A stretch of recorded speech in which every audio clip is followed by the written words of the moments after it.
Hello everyone, welcome back to my channel Babita Sharma online Sanskrit classes. तो बच्चों, आज हम कक्षा 8 का पहला पाठ पढ़ेंगे। प्रथमः पाठः। पाठ का नाम है स्वास्थ्येव धनम।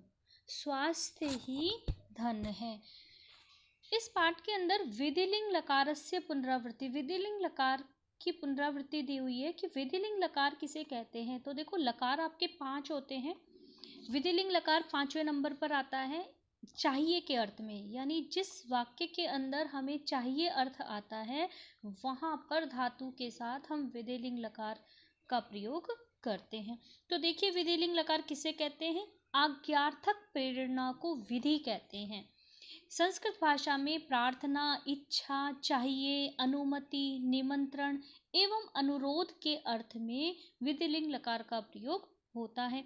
इसके रूप इस प्रकार चलते हैं। तो शॉर्ट में मैं आपको बता रही हूँ कि सबसे पहले हमें एक चार्ट बनाना है। उसमें हमें 4 कॉलम बनाने हैं। ऊपर लिखना है एक वचन, द्विवचन और बहुवचन, और साइड में लिखना है प्रथम पुरुष, मध्यम पुरुष और उत्तम पुरुष। अब इनके प्रत्यय देख लीजिए विधिलिंग लकार के, और हमें ये प्रत्यय शॉर्ट में याद करने हैं। उसके बाद हमें इन्हें धातु के साथ जोड़ना है। तो प्रथम पुरुष का प्रत्यय होगा एत, एताम, एयुहु। मध्यम पुरुष एहे, एतम, एत। उत्तम पुरुष एयम, एव, एम। अब धातु के साथ जोड़कर देख लेते हैं। पठ धातु में जब आप एत जोड़ेंगे तो शब्द बनेगा पठेत, पठेताम, पठेयुहु, पठे, पठेतम, पठेत, पठेयम, पठेव, पठेम। तो विधिलिंग लकार को मैं अलग से आपको वीडियो बनाकर प्रॉपर समझाऊंगी। अभी तो हमें सिर्फ इसकी पुनरावृत्ति करनी थी। तो अब हम अपना पाठ शुरू करते हैं। अध्यापकः कक्षां प्रविशति। अध्यापक कक्षा में प्रवेश करता है। सर्वे छात्राः उत्थाय अध्यापकं नमन्ति। सभी छात्र उठकर अध्यापक को नमस्कार करते हैं। अध्यापकः छात्रान् दृष्ट्वा पृच्छति। अध्यापक छात्रों को देखकर पूछता है। अध्यापक किम सर्वे छात्रा उपस्थिता। क्या सभी छात्र उपस्थित हैं। एकः छात्रः, एक छात्र कहता है। आचार्य संजीवः न आगच्छत्। आचार्य संजीव नहीं आया। अध्यापकः किमर्थम, किस लिए। अपि तस्य गृहे सर्वं कुशलम। क्या उसके घर में सब कुशल तो है। राजीवः, राजीव कहता है। न आचार्य, नहीं गुरुवर। सः तु ऋतुज्वरेण पीड़ितः अस्ति। वह तो ऋतुज्वर, ऋतु का मतलब मौसमी बुखार से पीड़ित है।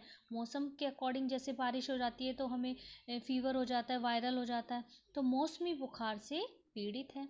अतः विद्यालयं न आगच्छत्, इसलिए विद्यालय नहीं आया। अध्यापकः एतत् ज्ञात्वा दुःखम् अनुभवामि। यह जानकर दुख हुआ। वयं स्वास्थ्यस्य नियमानां पालनम अवश्यम कुर्याम। हम सबको स्वास्थ्य के नियमों का पालन अवश्य करना चाहिए। ध्रुवः, ध्रुव कहता है। आचार्य केते नियमः, वे नियम कौन से हैं। वयं ज्ञातुम इच्छामः, हम सब जानना चाहते हैं। अध्यापकः संस्कृत साहित्ये आयुर्वेद शास्त्रस्य एकः ग्रंथः अस्ति। संस्कृत साहित्य में आयुर्वेद शास्त्र का एक ग्रंथ है। तस्मिन्नेव ग्रंथे स्वास्थ्यस्य विषये विस्तरेण वर्णितम्। उस ही ग्रंथ में स्वास्थ्य के विषय में विस्तार से वर्णन है। प्रकाशः, प्रकाश कहता है। आचार्य ग्रंथस्य किम नाम अस्ति। आचार्य गुरुवर, ग्रंथ का क्या नाम है। किंच रचितः अयं ग्रंथः, और इस ग्रंथ को किसने रचा है, किसने लिखा है, या ये किसके द्वारा रचित है। अध्यापकः, अध्यापक कहते हैं। अयं महान ग्रंथः महर्षिणा चरकेन रचितः। यह महान ग्रंथ महर्षि चरक के द्वारा रचित है। ग्रंथस्य नाम चरक संहिता अस्ति। ग्रंथ का नाम चरक संहिता है। अद्य अपि चिकित्सकाः एतं ग्रंथं ज्ञानवर्धनाय पठन्ति। आज वे चिकित्सक इस ग्रंथ को ज्ञान बढ़ाने के लिए पढ़ते हैं, अपनी ज्ञान वृद्धि के लिए पढ़ते हैं। स्वास्थ्येव धनम अस्ति, स्वास्थ्य ही धन है।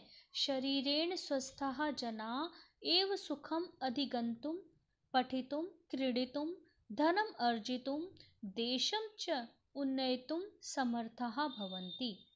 शरीरेण स्वस्थः जना, शरीर से स्वस्थ लोग एव ही सुखम अधिगंतुम, सुख प्राप्त करने के लिए, पठितुम पढ़ने के लिए, क्रीडितुम खेलने के लिए, धनम अर्जितुम और धन कमाने के लिए, देशम च उन्नतिम समर्थः भवन्ति और देश की उन्नति करने में समर्थ होते हैं। दोबारा देख लो कि शरीर से स्वस्थ लोग ही, जिनका शरीर स्वस्थ होता है, वे व्यक्ति ही सुखम अधिगंतुम, सुख के लिए, पढ़ने के लिए, खेलने के लिए, धन अर्जित करने के लिए और देश की उन्नति करने में समर्थ होते हैं। अनादिका, अनादिका कहती है आचार्य, स्वास्थ्यस्य रक्षायै वयम किम कुर्याम, स्वास्थ्य की रक्षा के लिए हम सबको क्या करना चाहिए। अध्यापकः, अध्यापक, सर्वप्रथमं जनाः सूर्योदयात् प्राक् उत्तिष्ठेयुः, सबसे पहले लोगों को सूर्योदय से पहले उठना चाहिए, यानी सूर्य निकलने से पहले हमें उठ जाना चाहिए। नित्य क्रियाम कृत्वा व्यायामम कुरु, नित्य क्रिया करके हमें व्यायाम करना चाहिए। व्यायामम स्वास्थ्याय अति आवश्यकम, व्यायाम यानी एक्सरसाइज स्वास्थ्य के लिए अति आवश्यक है। स्वच्छेन जलेन स्नानं कृत्वा स्वच्छानि वस्त्राणि धारयेयुः, स्वच्छ जल से स्नान करके स्वच्छ वस्त्र धारण करने चाहिए।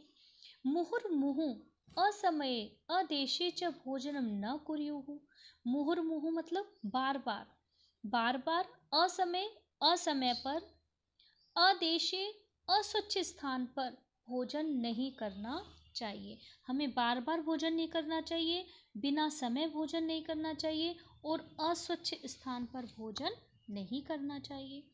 पर्युषितम भोजनम कदापि न खादेयुः, और प्रदूषित भोजन यानी बासी जो भोजन होता है वह कभी भी नहीं खाना चाहिए। ईदृशम भोजनम स्वास्थ्याय हानिकारकम भवति, ऐसा भोजन स्वास्थ्य के लिए हानिकारक होता है। सदैव स्वास्थ्य वर्धकानि खाद्यानि एव खादेयुः, हमेशा स्वास्थ्य को बढ़ाने वाले, स्वास्थ्य के लिए लाभकारी पदार्थ ही खाने चाहिए जिससे हमारा स्वास्थ्य अच्छा हो। रात्रौ समय एव शयनम कुर्युः, रात्रि के समय ही सोना चाहिए, यानी दिन में नहीं सोना चाहिए। स्वास्थ्य शरीराय मनसः शुद्धि ही अपि आवश्यकी, स्वस्थ शरीर के लिए मन का शुद्ध होना भी आवश्यक है। अतः जनाः ईश्वरम आचार्यान गुरून् वृद्धान् च अर्चेयुः, इसलिए लोगों को ईश्वर की, आचार्यों की, गुरु की और वृद्ध लोगों की पूजा अर्चना करनी चाहिए। मनसः शुद्धये सदा सत्यम वदेयुः, मन की शुद्धता के लिए हमेशा सच बोलना चाहिए। प्रियम वदेयुः, प्रिय बोलना चाहिए। सज्जनाम संगति ही च कुर्युः, और सज्जन लोगों की संगति करनी चाहिए। नियमान मां भिन्देयुः, और नियमों को नहीं तोड़ना चाहिए, नियमों का पालन करना चाहिए। सर्व प्राणीषु बंधुभूताः स्युः, सभी प्राणियों में, सभी प्राणियों को बंधु भाई के समान समझना चाहिए। एतेषां नियमानां पालनं कृत्वा जनाः सदैव मनसा शरीरेण च स्वस्थाः भवितुं शक्नुवन्ति, इन सब नियमों का पालन करके ही लोग सदैव हमेशा मनसा शरीरेण च, मन और शरीर से, स्वस्थाः भवितुं शक्नुवन्ति, स्वस्थ होने में समर्थ होते हैं। जो लोग इन नियमों का पालन करते हैं तब ही वे शरीर और मन से स्वस्थ होते हैं। स्वस्थ नागरिकै देशः अपि उन्नयते, स्वस्थ नागरिकों से ही देश भी उन्नति करता है। सर्वे छात्राः, सभी छात्र कहते हैं, अद्य वयं ज्ञानम अविंदाम, आज हम सब ने ज्ञान प्राप्त कर लिया। यत कि स्वास्थ्येव धनम अस्ति, स्वास्थ्य ही धन है। अध्यापक कहता है स्वस्थः भवेत्, स्वस्थ हो। आयुष्मन्तः भवेत्, आयुष्मान हो, दीर्घायु हो। स्वास्थ्य चक्रम, यही स्वास्थ्य का चक्र है। स्वास्थ्य चक्र दिया हुआ है ये आपको। तो पाठ समाप्त हुआ। उम्मीद है आपको समझ आया होगा, और यदि आपको समझ आया है तो प्लीज़ लाइक करें और अपने दोस्तों के साथ इसे शेयर करना बिल्कुल भी ना भूलें। धन्यवाद।